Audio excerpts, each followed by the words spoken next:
আসসালামু আলাইকুম ওয়া রাহমাতুল্লাহি ওয়া বারাকাতুহু। আশা করি আপনারা সকলেই ভালো আছেন। প্রশ্ন হচ্ছে এই, রাখি বন্ধন পালন করার বিধান কি? উত্তর, রাখি বন্ধন হলো অমুসলিমদের একটি জাতীয় উৎসব, তাই মুসলমানদের পালন করা কঠোরভাবে নিষিদ্ধ। রাখি বেঁধে দেওয়া অথবা বেঁধে নেওয়া উভয় নাজায়েজ ও হারাম। হাদিস শরীফের মধ্যে এসেছে, মান তাশাব্বাহা বিকওমিন ফাহুয়া মিনহুম, অর্থাৎ যে ব্যক্তি কোনো জাতির সাথে সাদৃশ্য অবলম্বন করে সে তাদের দলভুক্ত গণ্য হবে।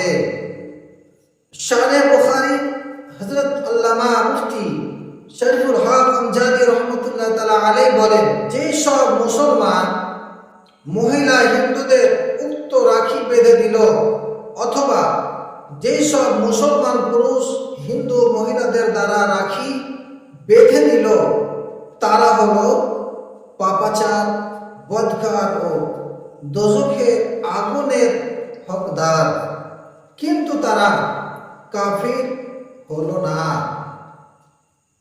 কেননা রাখি বন্ধন পূজা নয়, এটা তাদের জাতীয় উৎসব, এটা তাদের জাতীয় রীতিনীতি, মাযহাবী রীতিনীতি নয়। যে কোনো কাফিরের জাতীয় রীতিনীতি অবলম্বন করা হলো হারাম ও গুনাহ।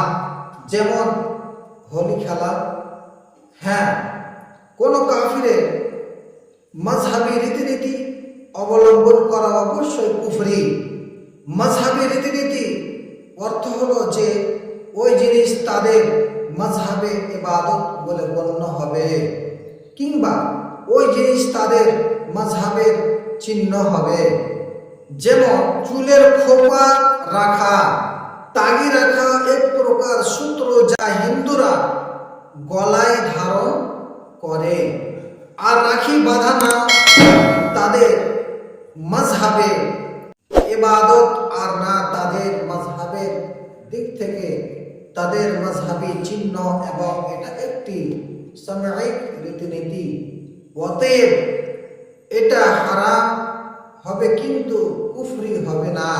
ফতোয়ায়ে শারে বুখারী খণ্ড নম্বর 2 পৃষ্ঠ নম্বর 565।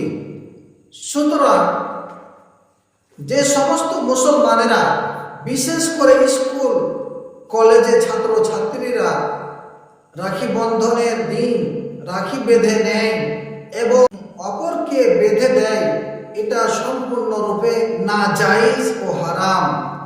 অতএব এ থেকে বিরত থাকা অনিবার্য।